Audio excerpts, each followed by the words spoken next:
Bismillahirrahmanirrahim. Assalamu alaikum students.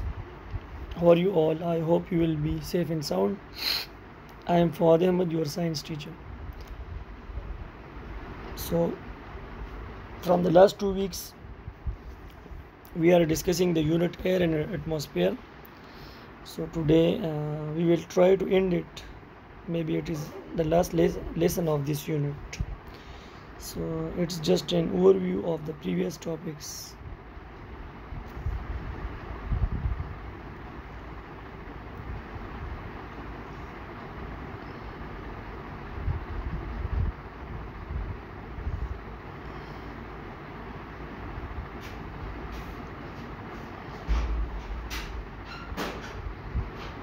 So we will start from the very place where we left.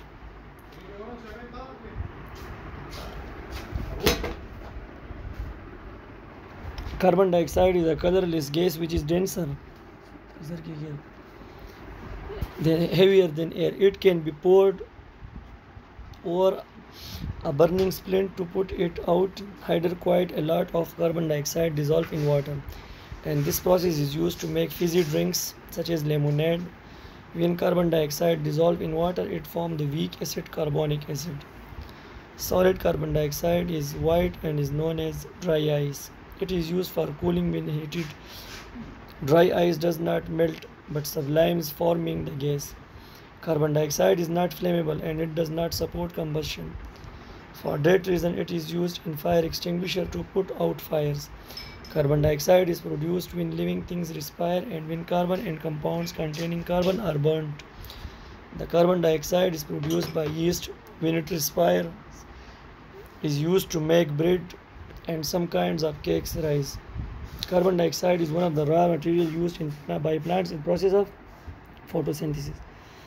अच्छा, तो last week हमने nitrogen और दूसरे जो गैसेस थे ऑक्सीजन वो डिस्कस किए थे. आज जो हम गैस डिस्कस करेंगे वो कार्बन डाइऑक्साइड है.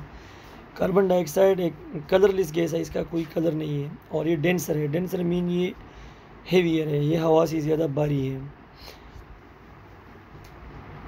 ये पानी से आसानी से डिज़ोल्व हो जाता है पानी में, क्योंकि इसका फार्मूला देख सकते हैं तो वो CO2 है, तो पानी के साथ उसका रिएक्शन बहुत आसानी से हो जाता है. और जो फिज़ी ड्रिंक्स होते हैं जैसे लेमोनेड है या सोडा वाटर्स है, ये चीज़ें 7 अप्स वगैरह, कार्बोनेटेड ड्रिंक्स जिसे कहते हैं पेप्सी, तो इन सब में जो गैस मिलाते हैं ये कार्बन डाइऑक्साइड है, क्योंकि वो पानी में डिज़ोल्व होता है. जब ये डिज़ोल्व होता है पानी में तो इससे कार्बनिक एसिड बन जाता है. अच्छा, अगर आपने कार्बन डाइऑक्साइड देखा होगा तो ये सफ़ेद रंग का होता है और ये सॉलिड की शक्ल में होता है, तो ये ड्राई आइस की फॉर्म में होता है, बर्फ़ जैसी बर्फ़ होती है इस तरह ये दिखता है. अच्छा, कार्बन डाइऑक्साइड जो है फ्लेमेबल नहीं है, उसमें आग नहीं लगती, इसलिए कंबस्शन प्रोसेस में इसका कोई सपोर्ट नहीं है. जो फायर एक्सटिंग्विशर है उसमें कार्बन डाइऑक्साइड होता है जिससे ये फायर हो जाती है. आपने पेट्रोल पंप्स वगैरह में देखा होगा, वहाँ पर फायर एक्सटिंग्विशर पड़े होते हैं तो उसमें कार्बन डाइऑक्साइड होता है. अच्छा, दूसरा ये कि जो फोटोसिंथेसिस का प्रोसेस है उसमें carbon dioxide as a raw material use होता है. अच्छा, लेबॉर्ट्री में अगर हम कार्बन डाइऑक्साइड बनना चाहते हैं तो उसका फार्मूला इस तरह होगा कि हम कैल्शियम हाइड्रोक्साइड के साथ कार्बन डाइऑक्साइड जाते हैं तो उससे कैल्शियम कार्बोनेट और वाटर बनता है, पानी बनता है उससे. तो कैल्शियम हाइड्रोक्साइड लाइम नहीं होता, चूना जिसे आप कहते हैं या चाक वगैरह, उसको कहते हैं. कार्बन डाइऑक्साइड में लाइम वाटर टर्न क्लाउडी और milky. Carbon dioxide is a by product of many process. However it is usually manufactured by heating calcium carbonate in the form of chalk or limestone in a lime kiln. Lime किन जैसे भट्टी को कहते हैं, जिसमें हम चूने को जलाते हैं तो उससे क्या बनता है, जैसे कैल्शियम कार्बोनेट है तो इससे कैल्शियम ऑक्साइड और कार्बन डाइऑक्साइड सेपरेट हो जाता है.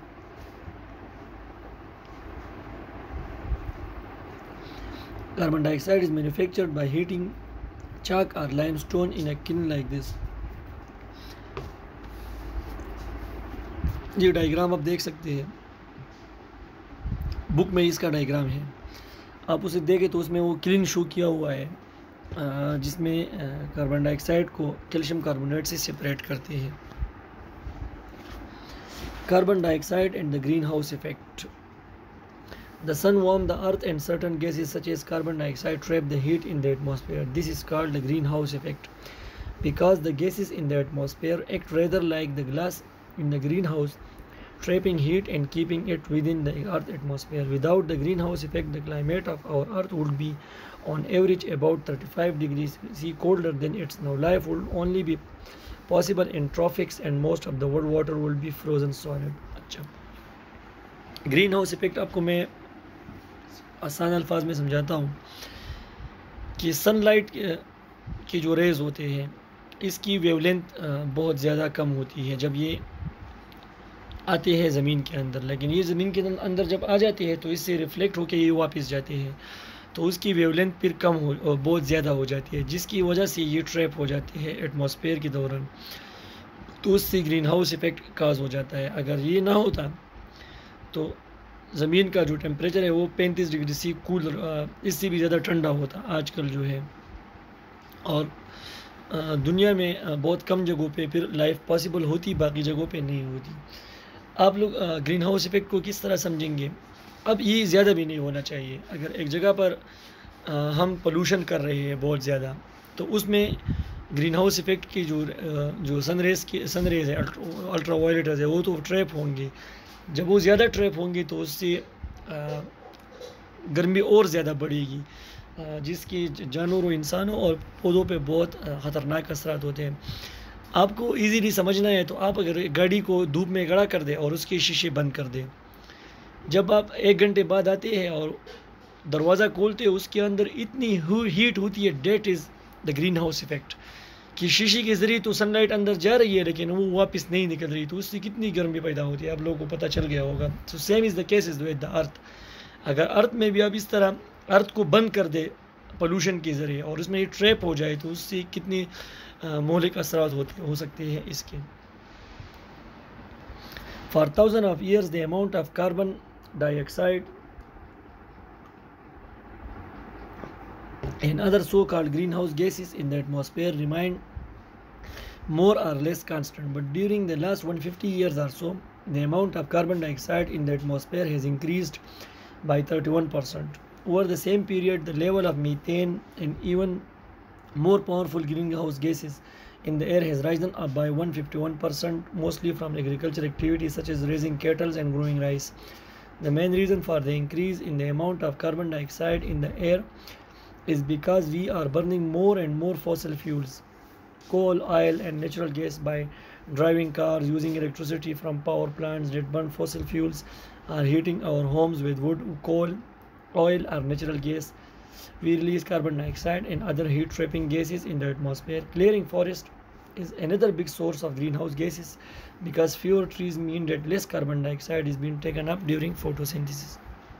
अच्छा, हज़ारों सालों से जो एटमॉस्फेयर में गैसेस की मकदार है इसमें इजाफा नहीं हुआ, लेकिन जो हम पिछले 150 साल का मुआवजा करते हैं उससे, तो इसमें कार्बन डाइऑक्साइड का लेवल 31% इंक्रीज़ हुआ है, और दूसरी जो मीथेन है या दूसरे गैसेस ग्रीन हाउस गैसेस है वो 151% तक इंक्रीज़ हुए हैं, जिसकी मेन वजह ये है कि जो एग्रीकल्चर एक्टिविटीज़ हैं बहुत से पेस्टिसाइड्स का यूज़ और ये चीज़ें उसके लेवल को बढ़ाती हैं। अच्छा, दूसरी वजह कार्बन डाइऑक्साइड की हवा में शामिल होने की ये है कि जब हम फॉसिल फ्यूल जो जलाते हैं, जो गाड़ियों में हम फ्यूल यूज़ करते हैं फॉसिल फ्यूल है, या हम इससे पावर स्टेशन में बिजली बनाते हैं, तो उससे, या घरों में हम यूज़ करते हैं इसको गैसेस वगैरह को, तो इससे कार्बन डाइऑक्साइड एटमॉस्फेयर में शामिल हो जाता है, जिससे ग्रीन हाउस इफ़ेक्ट के चांसेस और भी ज़्यादा बढ़ जाते हैं, और उसकी वजह से ग्लोबल वार्मिंग काज होती है, और प्लांट्स को फोटोसिंथेसिस के लिए कम कार्बन डाइऑक्साइड मिलता है। ये ग्रीन हाउस इफ़ेक्ट और कार्बन डाइऑक्साइड के ज़्यादा होने के असरात है कि ग्लोबल वार्मिंग हो जाती है उसके ये असरात होंगे। More deserts, more droughts, more floods, more severe weather, more hurricanes and more storm. ये सारी चीज़ें होंगी। डेजर्ट ज़्यादा हो जाएंगे क्योंकि ग्रीनरी ख़त्म हो जाएंगे, ड्राउट्स आ जाएंगे, फसलें तबाह हो जाएंगी, सारी फ्लड्स आएंगे। जब प्लांट्स नहीं होंगे तो मिट्टी एक जगह पे सख्त किस तरह होगी? प्लांट्स ही मिट्टी को एक जगह पर सख्त करती हैं। और बहुत से समंदरों में भी बहुत से डिफरेंट एबनॉर्मेलिटीज़ आ जाएंगी।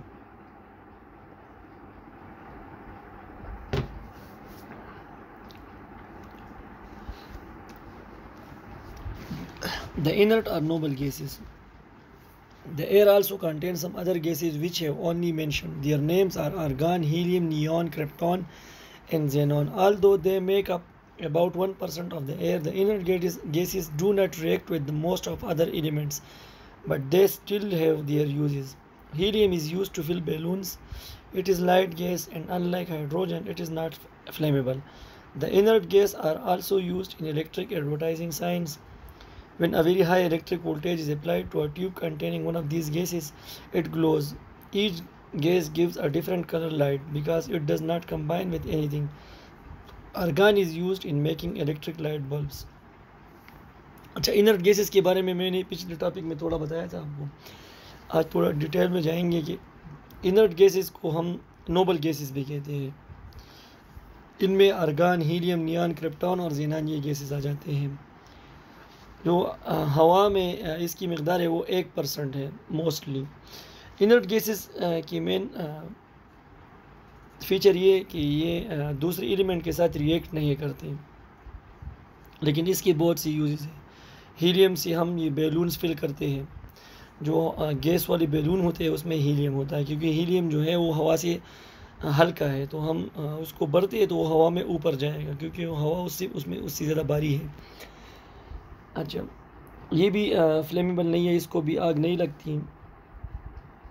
जो इलेक्ट्रिक एडवर्टाइजिंग साइंस होते हैं उसमें इनर्ट गैसेस यूज होते हैं, क्योंकि जब इससे वोल्टेज गुजरता है तो उसमें लाइट ग्लो हो जाती है डिफरेंट कलर्स की। अच्छा, आर्गन को हम इलेक्ट्रिक बल्ब्स में भी इस्तेमाल करते हैं। अच्छा स्टूडेंट, यहाँ पर आपका टॉपिक ख़त्म हुआ। What is global warming? तो ग्रीन हाउस इफेक्ट में हमने ग्लोबल वार्मिंग के बारे में थोड़ा बहुत डिस्कस किया। And what is green house effect, ये भी मैंने उसमें डिस्कस किया है, तो आप इसके अपने कॉन्सेप्ट से इसको लिखिए। Thank you.